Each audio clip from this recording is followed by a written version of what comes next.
Yakşı yaman kötü gören, bağındırıp her yanırın, kevsin edip ak tüyüt veren, ene gerek olmamanla diye.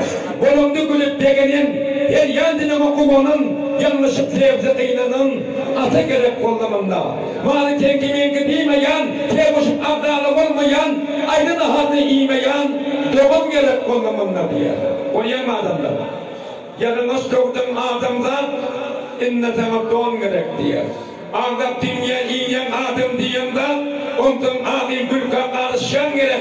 Yöne kadar gülka karışmak için yurt abadan tutmuş çağrışan gerek diye. Kim temin olayan adım diyende, ondan gençlere tanışan gerek. Yöne kadar cana koşmak için farkın ilgin veren bağdaşan gerek. Kendi için olayan adım diyende, şu ne gerek derdim koruşan gerek. Yöne kadar derdim koruşmak için, odur dini derdim koruşan gerek diye. Bir gün yanlış kadar adım diyende, ondan ağabey bilen çalışan gerek, ihtiyar ölmekten ağrışmak için, yönü onu da bir ihtiyar ağrışan